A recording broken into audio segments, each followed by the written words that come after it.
Bismillahirrahmanirrahim. Assalamu alaikum wa rahmatullahi wa barakatuhu everybody. Welcome back to my channel. आज की video again एक requested video है जिसमें मुझसे पूछा गया था कि जी letter to the visa officer वो उसके बारे में थोड़ा सा मुझे बता दीजिए। तो आज मैं करने ये वाली हूँ कि अगैन जिससे आपने मेरी प्रीवियस वीडियो देखी होगी कि मैंने अपना ही जब मैंने masters of education memorial university में एडमिशन लिया था तो मैंने वही आपसे शेयर कर दिया एग्जैक्टली वर्ड बाय वर्ड। और याद रखिएगा पायरेटेड नहीं होनी चाहिए, आपको पता है। तो it was just a sample, तो just to give you an idea how to do it. तो आज का जो लेटर मैं आपसे शेयर करने वाली हूँ कि कहानी ये है कि अगर हम बात करते हैं कि जी letter to the visa officer, तो ये बहुत बहुत इंपॉर्टेंट स्टेप है। क्योंकि मोस्टली जो मुझे सुनने को मिलता है और जो मैं खुद एक जीता जागता उसका सबूत बैठी हुई हूँ कि मेरा जो वीज़ा था, जब मैंने लेटर लिखा था वीज़ा ऑफिसर को तो 2 दफ़ा वीज़ा रिजेक्ट हुआ था और तीसरी दफ़ा जाके वो एक्सेप्ट हुआ था। तो 2016 में एडमिशन हुआ मेरा, 16 में रिजेक्ट हुआ, 17 में रिजेक्ट हुआ, 18 वॉज अ लास्ट टाइम जब हमने सोचा था कि हम ये लास्ट टाइम अप्लाई कर रहे हैं, हो गया तो हो गया, वरना we'll just forget about it, अल्लाह ताला की मर्जी इसमें नहीं है।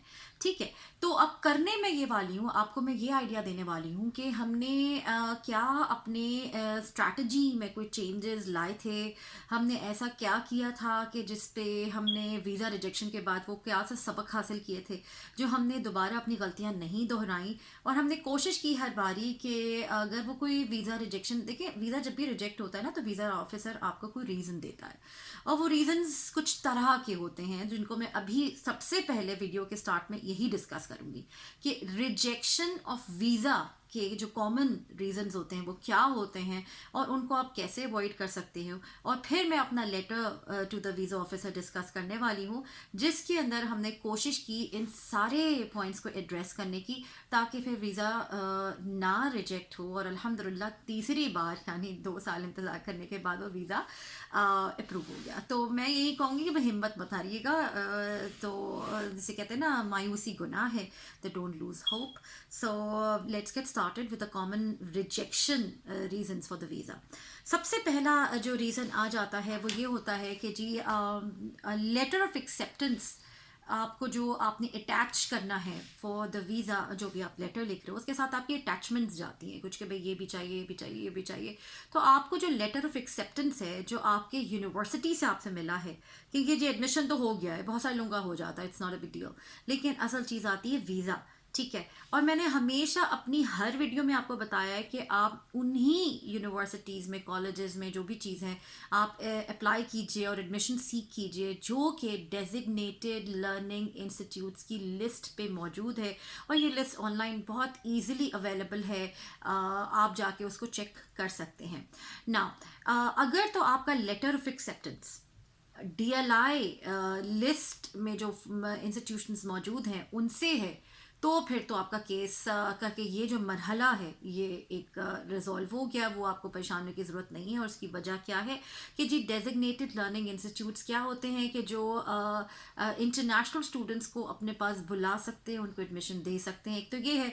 दूसरा, दीज डेजिग्नेटेड लर्निंग इंस्टीट्यूट्स जो हैं उनमें आप ज़रूर ये चेक कीजिएगा कि क्या वो इंस्टीट्यूट्स ऑल्दो वो इंटरनेशनल स्टूडेंट्स को एडमिशन दे रहे हैं, लेकिन वो क्या पोस्ट ग्रेजुएट वर्क परमिट दे भी रहे हैं या नहीं।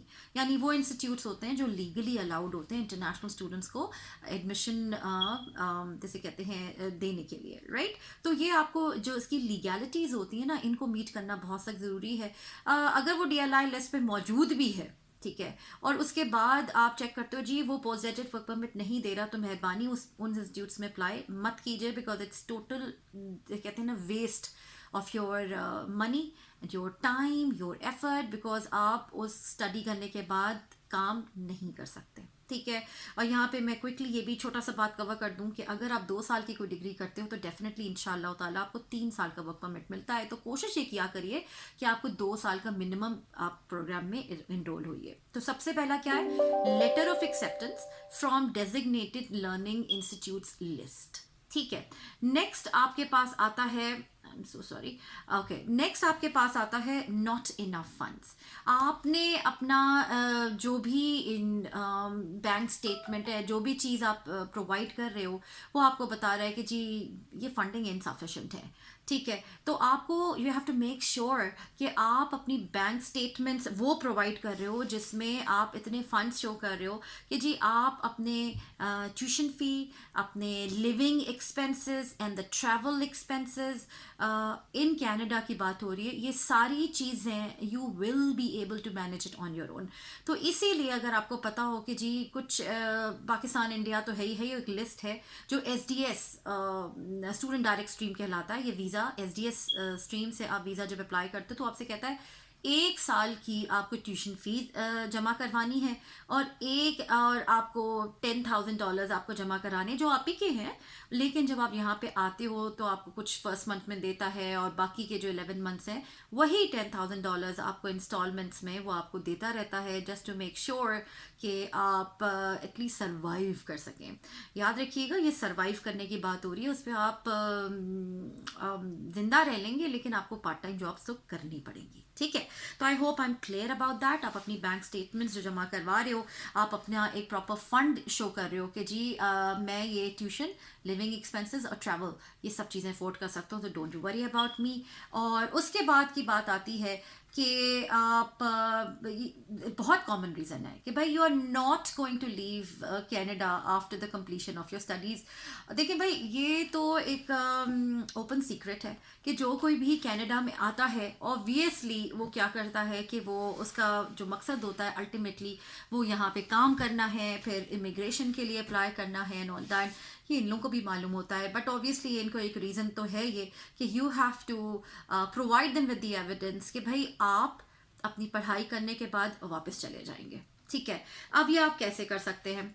आप अपने जो भी आप लेटर लिख रहे हो और जो एविडेंसेस प्रोवाइड कर रहे हो उसमें आप ये शो कर रहे हो कि जी you have a previous travel history, आप ट्रैवल करते ही रहते हैं तो it's not a big deal for you. और अगर आपके पासपोर्ट पे कोई वीज़ाज लगे हुए हैं, ठीक है, तो वो भी बहुत मैटर करता है। ठीक है, मैं ये आपको डिस्कस कर रही हूँ और उसके बाद में अपने जो एक्सपीरियंसेस हैं वो भी मैं आपको शेयर करूँगी, सो वेट फॉर इट। पहले मैं आपको ये बता दूँ कि आपकी ट्रैवल हिस्ट्री बहुत काउंट करती है। आप ट्रैवल करते रहते हो तो वीज़ा ऑफिसर को पता होता है कि ये बंदा तो ट्रैवल करता रहता है, तो it's not a big deal अगर he is going to Canada. ठीक है, उसके बाद आपके फैमिली टाइज इन कनाडा अगर आपके पास बहुत स्ट्रांग है तो उनको फिर शक हो जाता है कि यार ये बंदा वापस जाने वाला नहीं है, क्योंकि इसके कनाडा में इतने रिश्तेदार मौजूद हैं कि ये यहीं रह जाएगा, because it's easy for him to stay back, him और हर हुसोएवर, कि भाई वो उसको कोई मसला नहीं है, वो किसी के साथ रह लेगा, उसको रहने के इसके उसके खर्चे नहीं हैं, उसको बहुत फैसिलिटेट करने के लिए, उसको हेल्प आउट करने के लिए यहाँ पे बहुत सारे लोग मौजूद हैं। तीसरी बात ये आ जाती है कि योर कंट्री ऑफ रेजिडेंस। अगर आप अपने कंट्री ऑफ रेजिडेंस में, फॉर एग्जांपल अगर आप पाकिस्तान में हैं या इंडिया में हैं या सऊदी में हैं या कहीं पे भी दुनिया के किसी भी कोने में मौजूद हैं, आपको अपने टाइज उस कंट्री से बहुत स्ट्रांग शो करने होंगे। ठीक है, कि जी मैं वापस आऊँगा ही आऊँगा, कि भाई बिकॉज मेरी मजबूरी है आना, मैं इस कंट्री को छोड़कर नहीं जा सकता। वो एक कुछ भी तरीके से भी हो सकता है, आपकी फैमिली वहाँ पे मौजूद है, आपके पास प्रॉपर्टी है, या आपके पास बहुत अच्छे जॉब्स हैं, दे आर मल्टीपल, आपका कोई बिजनेस है, कोई भी तरीका हो सकता है ये चीज़ें शो करने के लिए। ठीक है, उसके बाद आ जाता है कि जी आपका जो पर्पस ऑफ विजिट है, वह पर्पस ऑफ विजिट क्या है कि जी आपका स्टडी करना है, then you have to show and prove in your letter कि यार मैं स्टडी करने जा रहा हूँ, I am going as a student and I will definitely be coming back. ये मैं जब अपना लेटर डिस्कस करूँगी तो मैं आपको ये एक एग्जाम्पल के थ्रू बता सकूँगी बेहतर तरीके से कि हमने, यानी मैंने और हस्बैंड ने ये कैसे शो किया था अपने लेटर में। ठीक, उसके बाद आता है कि जी immigration status in your country of residence. अगर आप ऑलरेडी उस कंट्री ऑफ रेजिडेंस में खुद ही एक इमिग्रेंट है, आप वहाँ के रेजिडेंट नहीं है, तो भी एक वीक पॉइंट हो जाता है। फॉर एग्जांपल अगर मैं सऊदी में हूँ तो मैं तो वहाँ की, सब मेरा कंट्री ऑफ रेजिडेंस है लेकिन मैं वहाँ की नेशनल नहीं हूँ, तो ये भी एक वीक पॉइंट में आता है कि यार ये तो यहाँ की वो भी है ही नहीं, ये इसको वापस आने की ज़रूरत नहीं है। तो they are so many reasons जिनके बिना पे वो ये कह सकता है कि भाई your ties with the country of residence are not strong enough, और इसके बिना पे वो कहता है कि आप वापस नहीं जाएंगे, आप कनाडा में रह जाएंगे, और वो आपको रिजेक्ट कर देता है आपका वीज़ा। उसके अलावा क्या हो सकता है इश्यूज विथ ट्रैवल और हाँ, और आइडेंटिटी डॉक्यूमेंट्स। ठीक है, आपको क्या करना है, आपको अपना वैलिड पासपोर्ट होना चाहिए, आप उसकी एक्सपायरी डेट चेक कर लीजिएगा, बिल्कुल परफेक्ट आपका पासपोर्ट होना चाहिए। ठीक है जी। रीसेंट फोटोज होनी चाहिए, कोई पुरानी शुरानी मत दीजिएगा, रीसेंट दीजिएगा।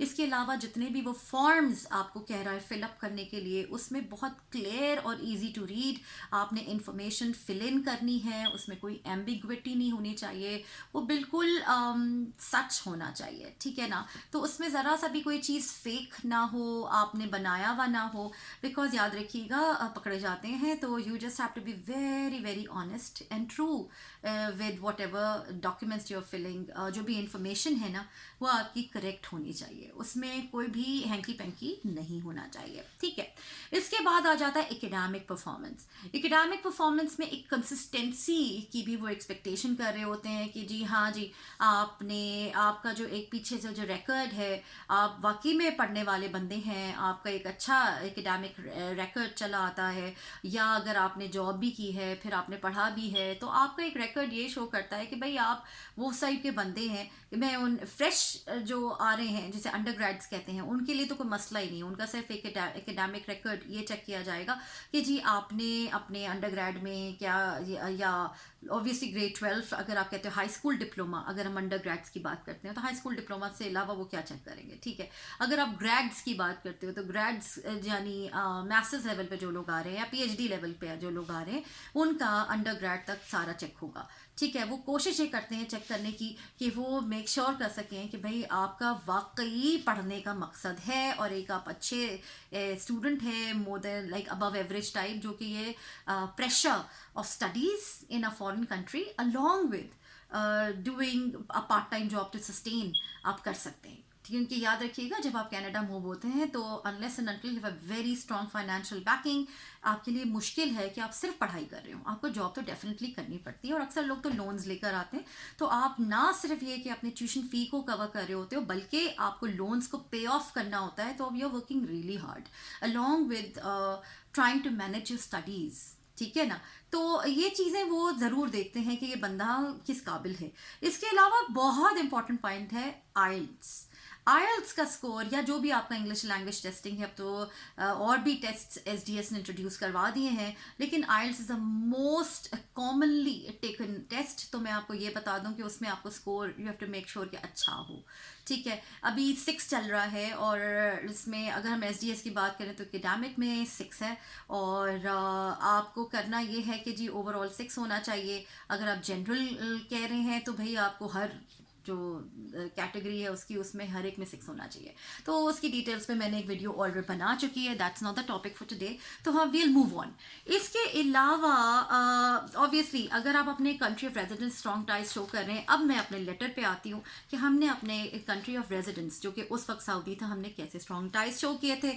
अब मैं आ जाती हूँ लेटर पे, and I am just going to read out the letter to you, और लेट्स गेट स्टार्टेड। ऊपर जो उसके चीज़ें हैं वो अलग हैं। Dear visa officer, I am so and so, and I'm applying for study permit after getting admission in MEd Curriculum Teaching and Learning Studies in Memorial University, Newfoundland and Labrador. I will explain in the following paragraphs the reasons why I'm interested to pursue my studies in Canada for your kind consideration. हमने ये opening paragraph लिखा 3 लाइनों का कि भाई मैं कौन हूँ, मैं स्टडी परमिट के लिए अप्लाई कर रही हूँ, और मैंने कौन से एडमिशन के लिए लाइक किस प्रोग्राम में, किस यूनिवर्सिटी में एडमिशन लिया है, और दैट्स इट। उसके बाद आप स्टार्ट करेंगे about me, that's the first subheading, about me, कि मैं कौन हूँ, मैं मतलब just tell them a little bit about yourself. Now इसमें क्या कहानी है कि मैंने जो statement of purpose last video में शेयर की थी, उसकी थोड़ा थोड़ा पॉइंट्स लेके अबाउट मी में मैंने कवर कर दिया है। ठीक है, तो आप देख सकते हैं कि ये उस स्टेटमेंट ऑफ पर्पस से बहुत सारा उसमें से लिया गया है, और उसको थोड़ा सा समराइज कर दिया गया है। I just read it to you. ये अराउंड 8 लाइन्स का पैराग्राफ है, 7 to 8 lines, and that's it. और ये I just read it to you about me, that's a subheading. I have done my master's in education, general and mathematics, and I have been in teaching profession for the last 10 years. As my teaching experience progressed, I came to realize that teaching nowadays is becoming a challenging profession which needs continuous focus upon development and enhancement of curriculum and teaching methodologies, must be equipped with the technological changes, and should be in line with the latest outcome of the researches. In order to undertake in-depth study about this particular area, I finally decided to further study and explore the program of curriculum, teaching and learning studies with specialization in mathematics. That's it. That's all about me. कि मैंने क्या पढ़ रखा है, final जो आपकी degrees हैं, last जो डिग्रीज आपने कर रखे हैं, आपने कितनी देर तक अपने प्रोफेशन में अपना आपका जॉब एक्सपीरियंस कितने सालों का है उस पर्टिकुलर फील्ड में, और आप ये क्यों करना चाहते हैं, बात कहानी ख़त्म हो जाती है. ठीक, अब नेक्स्ट पैराग्राफ आ जाता है. हमने क्या कहा था, मैं आपको दोबारा से ऊपर जाके बता दूं कि हम ये क्या लिख रहे हैं. हमने कहा था I will explain in the following, ये opening जो paragraph था उसमें मैंने क्या लिखा था. I will explain in the following paragraphs why I'm interested to pursue my studies in Canada in the following paragraphs. Number 1, about me. उसके बाद हमने जो उसको next paragraph में बताया, safety and security a big concern. Now, अब आप ये गौर कीजिएगा कि इस सब हेडिंग के नीचे बहुत सारे पॉइंट्स में कवर करने वाली हूँ जिससे वीज़ा ऑफिसर को ये आइडिया होगा कि भाई definitely after completion of my studies I will be going back, I will be heading back to Saudi. और उसके रीजंस मैं आपको जैसे जैसे पैराग्राफ पढ़ती जा रही हूँ मैं आपको बताती जा रही हूँ कि वो कैसे वीज़ा ऑफिसर को कन्विंस करना होता है. The first and foremost concern for me is safety and security, as my 2 kids aged 6 and 7 years will be accompanying me and I will be looking after them as a single mother. Now, I just mentioned कि मेरे बच्चे कितने बड़े हैं. जब मैं यहाँ आई थी तो 6 और 7 साल के थे, तो they were really young, right? और मैं उनको as a single mother take care करने वाली हूँ. Why? Since my husband has a well-paid job in KSA, yani Kingdom of Saudi Arabia, he will remain in KSA and finance my education in Canada. तो इन 3 lines में मैंने क्या बताया, as a single mother I will be coming, I have 2 young kids to take care of, and my husband is gonna be like staying back in Saudi because उन्होंने तो मेरी education finance करनी है. तो यहाँ पे आपने थोड़ा सा अपने strong ties in your country of residence को show कर दिया. Although he will be visiting me off and on, but most of the time I will be on my own. Therefore, I was desperately looking for a place which accepts and respects multi-ethnic and multi-cultural values and can provide me and my kids a safe and secure environment.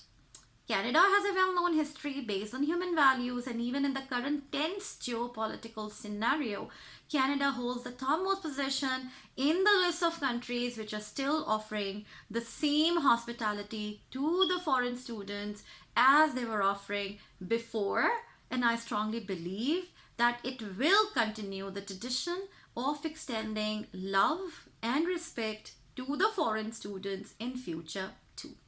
इसमें क्या हमने उसको focus किया है जी, safety and security a big concern.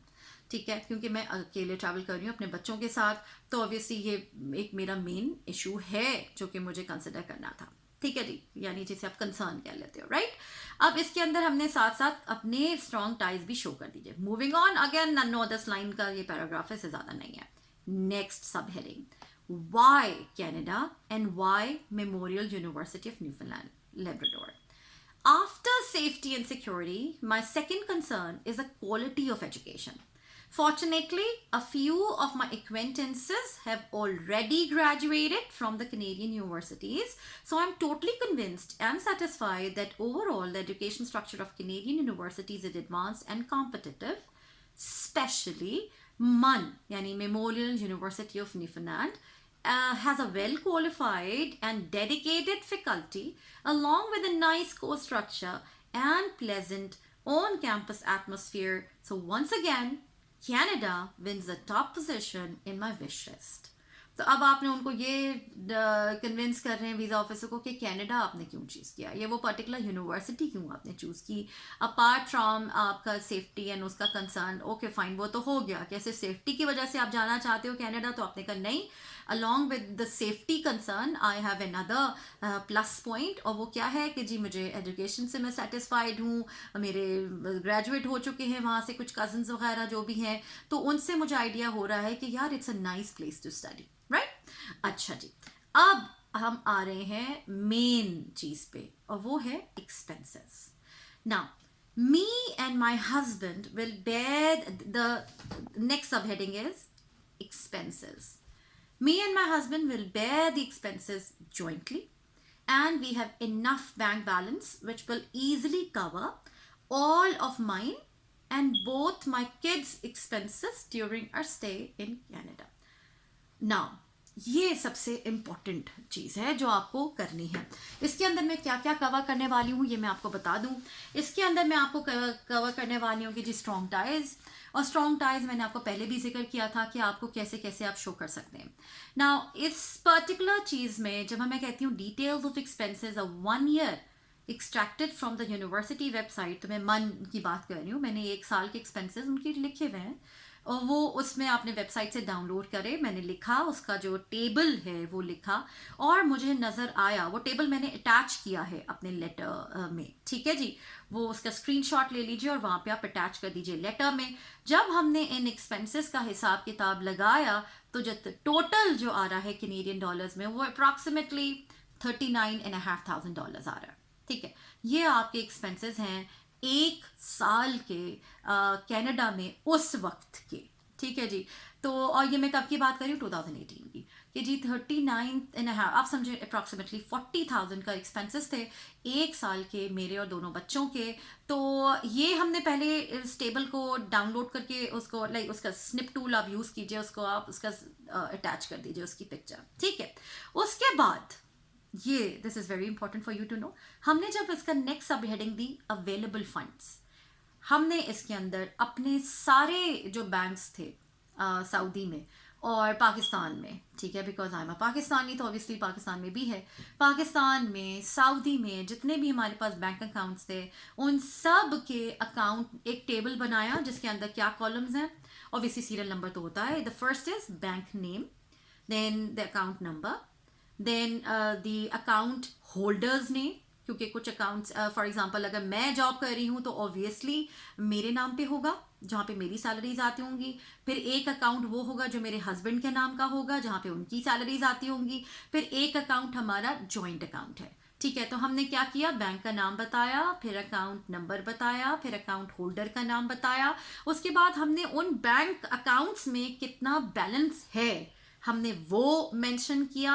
और उसके बाद हमने ये बताया कि जी करेंसी रेट उस वक्त क्या चल रहा है, रियाल टू कैनेडियन डॉलर्स या रुपी, पाकिस्तानी रुपी टू कैनेडियन डॉलर्स, एक कॉलम में हमने वो रेट बता दिया, और उसके बाद हमने कैनेडियन डॉलर में उस अमाउंट को जो आपका बैंक बैलेंस है तीनों अकाउंट्स में उसको कन्वर्ट करके कैनेडियन डॉलर्स का एक लास्ट कॉलम बनाया, हमने कन्वर्जन बता दी, और फिर हमने नीचे उसको एडअप कर दिया।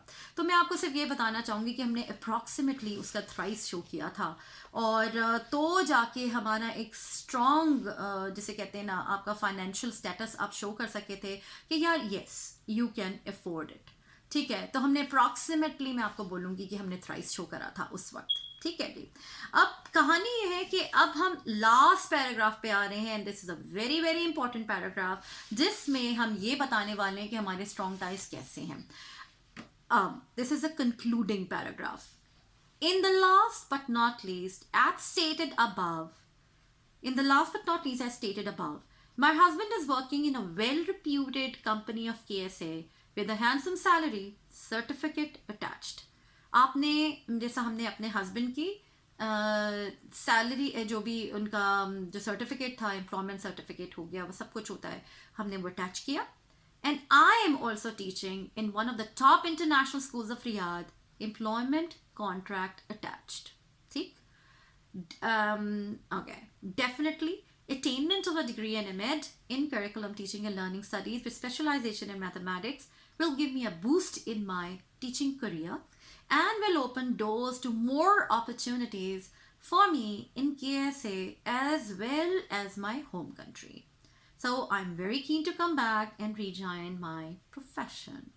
Best regards, tuck, tuck, tuck, tuck, your name, because you're the principal applicant, and then you're going to write enclosures, and then you are going to just bullet points में आपने लिखना है कि आप क्या क्या इनक्लोज करें. मैंने क्या क्या इनक्लोज किया था, बैंक स्टेटमेंट्स इनक्लोज की थी और एम्प्लॉयमेंट कॉन्ट्रैक्ट्स इनक्लोज कर दिए थे ताकि उनको ये मालूम हो जाए कि जी हम ऑलरेडी अच्छे जॉब्स कर रहे हैं, हमारे पास एक स्ट्रॉन्ग बैंक बैलेंस मौजूद है, हस्बैंड पीछे रह रहे हैं एंड ऑल दैट. तो एक थोड़ा सा आपका एक स्ट्रॉन्ग लेटर बन गया था.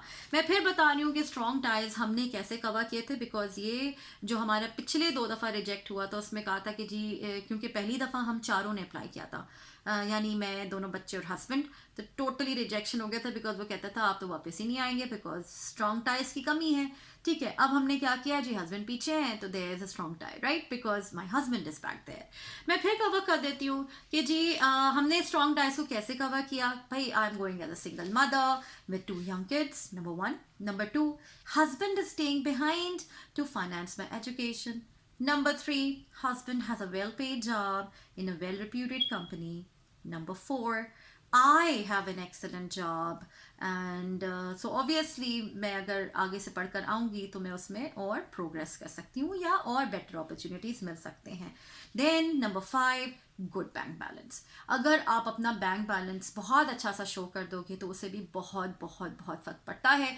मैं फिर बता रही हूँ, ऑब्वियसली 2016 में जब हमने अप्लाई किया था तो हमारा बैंक बैलेंस से कम था, 2017 में भी इससे कम था, 2018 में 2 साल गुजर चुके थे तो 2 साल में हमने और बहुत सारी सेविंग्स कर ली थी, जो आप समझ ही सकते हो कि जी that makes about 24 months, right. तो 24 मंथ्स में हस्बैंड की 24 मंथ्स की सैलरीज आ चुकी थी, मेरी 24 मंथ्स की सैलरीज आ चुकी थी. तो वी हैड ऑब्वियसली जैसे कहते हैं एक्यूमुलेटेड एक अच्छी गुड सेविंग. तो उसकी वजह से मुझे ये फील हुआ कि जी ये बैंक जो हमने अपना जो बैंक स्टेटमेंट अटैच की और फंड्स शो किए, जिसे आप प्रूफ ऑफ फंड्स कहते हो, तो उससे बहुत प्लस पॉइंट मिला. हस्बैंड का पीछे रह जाने से बहुत प्लस पॉइंट मिला और जॉब्स की अल्हम्दुलिल्लाह अच्छे हो जाने से प्लस पॉइंट्स मिले. और तो ये सब चीज़ें आपको मैटर करती हैं. और I hope this video was helpful to you guys. और अगर इंशाल्लाह नेक्स्ट वीडियो में BC नॉमिनेशन प्रोग्राम पे बनाने वाली हूँ जो कि ECE पे होने वाला है. अगेन मैंने आपको बताया था कि जी आई नो समबडी जिनका भी हुआ है हाल ही में ECE के बिना पर PNP from BC with very minimum points. तो I hope wish and pray the next video is going to be also helpful और for so many of you. और दुआ में याद रखिएगा और don't forget to like, share and subscribe to my channel. इंशाल्लाह next video में मिलेंगे. अस्सलामु अलैकुम व रहमतुल्लाहि व बरकातुहू.